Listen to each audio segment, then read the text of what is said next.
అందరికీ నమస్కారం. ఫిబ్రవరి 19 రోజు ఛత్రపతి మహారాజ్ జయంతి సందర్భంగా చాలా గ్రామాల్లోని యువకులు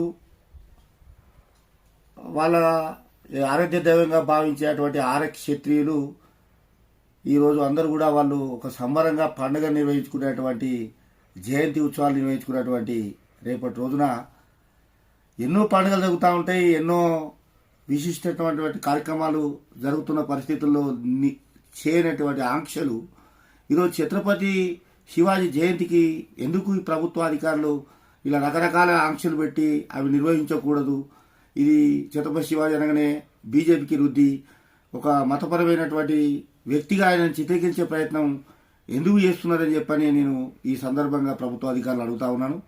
ఎందుకంటే యువకులు చాలామంది ఆయన దేనికోసమైతే స్వయం ప్రతిపత్తి కోసం ఒక మేగుల మన ఏదైతే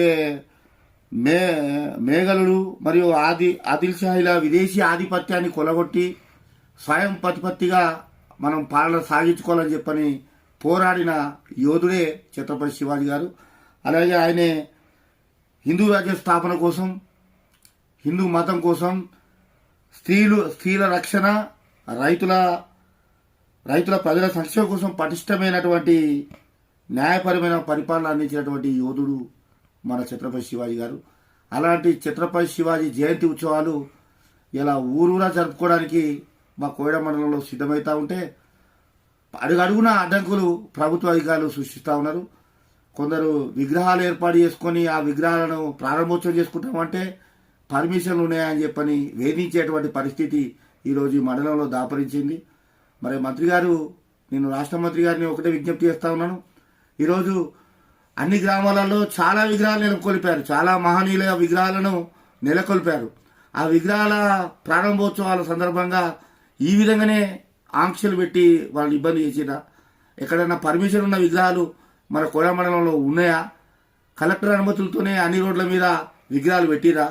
ఒకసారి రాష్ట్ర మంత్రి గారు తెలుసుకుంటే మంచిదని చెప్పని నేను రాష్ట్ర మంత్రి గారిని, నేను ఈ స్థానిక శాసనసభ్యులు గారిని అడుగుతా ఉన్నాను. ఒక ఛత్రపతి శివాజీ అనగానే ఎందుకు ప్రతిదీ పర్మిషన్ ఉందా?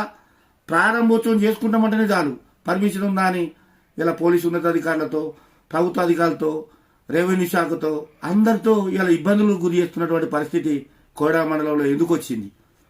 మీరు ఒక రాష్ట్ర మంత్రిగా ఉన్నారు, స్వచ్ఛందంగా అన్ని పండుగలు జరుపుకున్నట్టు ఇలా ఛత్రపతి శివాజీ జయంతి పండుగను కూడా ఎందుకు జరుపుకోనియకుండా ఇట్లా ఆంక్షలు విధిస్తున్నారో సమాధానం ప్రజలకు చెప్పాలి. ఎందుకంటే క్షత్రియులకు ఆరాధ్యమైనటువంటి ఛత్రపతి శివాజీ మీద, ఒక కులం మీద ఇలాంటి వివక్ష చూపెట్టడం ఇది సరైనది కాదు. మంత్రి గారు ఇప్పటికైనా మీరు మీ అధికారులకు, ఉన్నతాధికారులు చెప్పండి.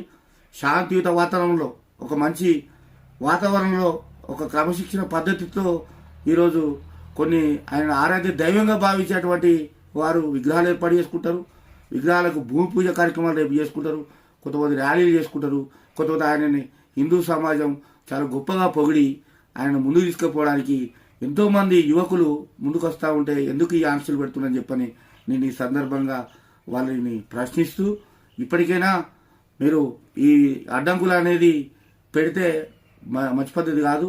ఎలాంటి అడ్డంకులు లేకుండా, మిగతా విగ్రహాలకు ఎలాంటి అనుమతులు లేకుండా ఎలా ఉందో దీన్ని కూడా అలాగనే చూస్తూ ఊరుకోవాలని చెప్పని నేను ప్రభుత్వ అధికారులకు విజ్ఞప్తి చేస్తూ, శాంతియుత వాతావరణంలో రేపు ఎక్కడైతే కార్యక్రమాలు నిర్వహిస్తామని భావిస్తున్నటువంటి శివాజీ జయంతి ఉత్సవ కార్యక్రమ నిర్వాహకులు ఉన్నారో వాళ్ళందరూ కూడా స్వచ్ఛంద వాతావరణంలో ఛత్రపతి శివాజీ జయంతి ఉత్సవాలు ఘనంగా జరపాలని చెప్పని ఈ సందర్భంగా అందరికీ కోరుతూ, రాష్ట్ర మంత్రి గారు ఇప్పటికైనా మీ ప్రభుత్వ అధికారులతో ఒత్తిడి చేయడం బంద్ చేయాలని చెప్పని నేను ఈ గౌరవ స్థానిక శాసనసభ్యులైనటువంటి పొన్నప్రభాకర్ గారికి విజ్ఞప్తి చేస్తా ఉన్నాను.